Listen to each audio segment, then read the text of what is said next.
God has used me so many ways, and I don't regret it. I really don't. Um, so now that I'm at this new place, He's gonna use me. But I low key been getting a message like He gonna do a new thing here in this new place. So I don't know if I'm gonna do another homeless ministry or if I'm gonna I don't know how He's gonna use me here. But I'm excited. I'm looking forward to it. I really am. I'm a little nervous because I don't know. This new thing, it might be drastically different. It might be the same but tweaked a little bit. I don't know. But I guess that's the beauty of it. And then I've been here for, what's today? Saturday. I came for a week and 1 day. And I'm just establishing a routine again. I'm seeking God faithfully every morning before I do anything else. Only thing I might do in between, maybe before, depending on the urgency, is use the bathroom. That's it. Okay, there are times where I check my phone, check my emails or see if I missed phone calls, check the text messages, whatever, in between. But I have already developed a habit of not checking my phone at all until after I've prayed. So it's not consistent, okay? Because I'm not perfect, especially if my phone is the thing that woke me up. And it's like, Lord. Or say I got an alarm set because I have to set an alarm. It's like, all right, turn the alarm off. Oh, I got all these notifications. All right, whatever. I might check them, I might not. So I'm developing a routine again. So now what I do, which is a lot different than what I used to do, hence the new thing. I set my alarm for 7 a.m. Sometimes I get up at 7. Sometimes I'm up before the alarm goes off. Sometimes I actually get up at 8. And by get up, I don't mean out the bed. I mean literally in the bed. But I'm awake. So I would pray. And sometimes I would fall asleep. Sometimes I won't. But I would pray is the important part. I would spend that time with God. If I fall asleep, I wake up, I continue to pray. If I fall asleep, I wake up, I continue to pray. I pray until I feel like I should be done praying. And then it's like, okay, Lord, what do you want me to do now? Do you want me to read your word? Do you want me to read this devotional that I saw in my email? Sometimes it's 1, sometimes it's 2. The title seems very fitting to what I'm going through. Do you want me to read that now? Do you want me to read that later? What do you want me to do? What order do you want me to do it in?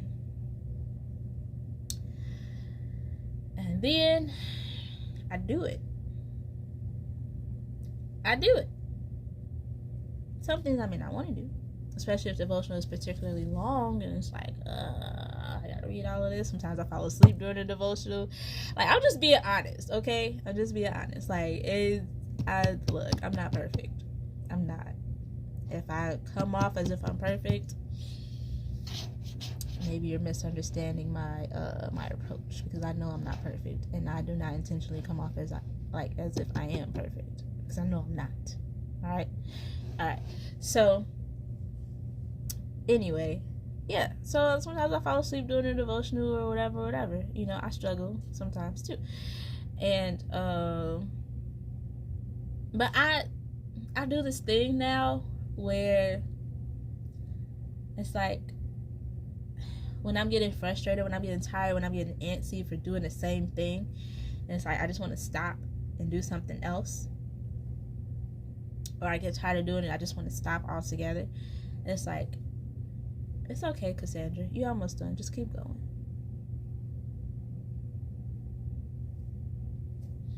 Take a deep breath, maybe 2 or 3, and then I keep going.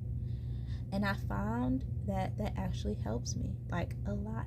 It really helps me.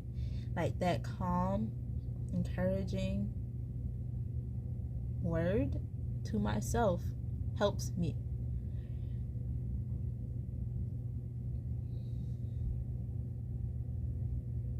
talking to myself how I talk to other people helps me.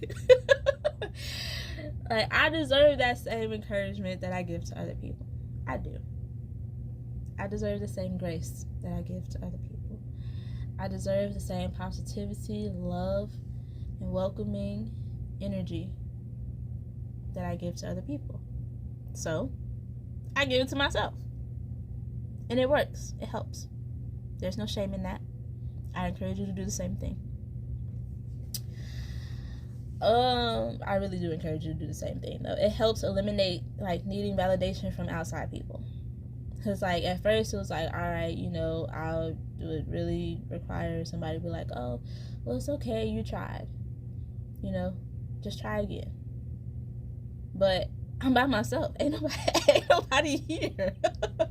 There's nobody here. When I was in that shelter, I didn't share a lot of my, you know, my shortcomings with people like that, which probably is why, like, they may or may not think that I feel like I'm perfect. I'm not. I shared those shortcomings with God. You know, the one person who can actually help me with that. You know, it's like, I'm not finna share my failures with you. You can't help me. I don't know. That's just how I have become. Like, I don't feel the need to vent to people anymore. If I'm going to vent, and I do vent, trust me, I do vent. I vent to the one person who can actually do something about my situation. And that is God. That's Jesus Christ. Alright? Alright. Nothing personal towards people. Nothing personal at all. I like people. I love people. I like to talk to people, but I tend to like to keep things positive. I don't want to put all of my baggage on people. They cannot help me, and it does not help them. I will share my testimony after I've been through it, after I've learned from it. You know, transformational testimonies all day. But I don't tend to vent to people in the midst of my trials. It don't help. Because what if I'm venting to somebody, right? And it's important for me to stay positive and faithful about the situation, right?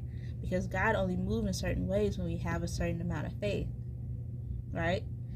Or God only delivers certain blessings when we're in the right heart posture, right? And then I end up venting to, it could be the wrong person or the right person. And they feed me negativity. I'm already vulnerable, right? I'm going through it. I'm vulnerable spiritually. And then they was like, oh, girl, man, F that situation, girl. I would have da-da-da-da-da. And I'm sitting there like, yeah. No. I'm not going to expose myself to people like that. I'm not going to give that vulnerable, wounded Cassandra to anybody. I'm not. I'm going to give her, that part of me, that weakened state of me, to Jesus. And let Jesus minister to me in that situation. That's who I need ministering to me. I don't need a person who may or may not be going through the same thing. You know? Because when we're spiritually connected, oftentimes we go through the same thing. Same spirit, different vessels. So it's just like, no.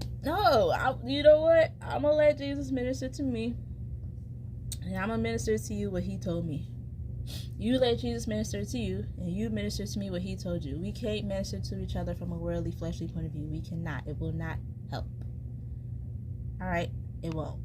Somebody got to be speaking the word of God in this situation. And if I'm not capable to speak it, see it, feel it, I'm not going to a person. I can't. I mean, I have. And I still struggle with that sometimes. Not venting into a person, but seeking the wisdom of God from people. And I got a Bible sitting right here in my face, within arm's reach. I struggle with that sometimes. But I need the word of God to minister to me. Okay? I don't need people to minister to me. This is just proof that God cares. He hears. He is here. He's with us. He's faithful. He delivers. He protects. He guides. He is everything. He is my everything. He's going to use me. He already is using me. You know, I'm just using my gifts at his say so. Trying to anyway, so I'm still a little shy, but I'm warming up to the environment. Trying to use my gifts at his command. Spreading happiness, positivity, smiles, confidence.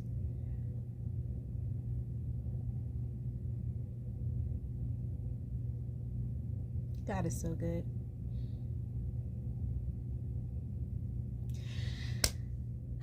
Okay. I pray that this was enlightening in any way. I pray that this was inspiring in any way that you need.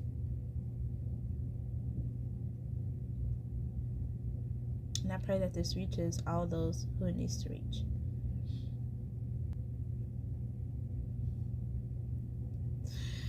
Okay, I'm out.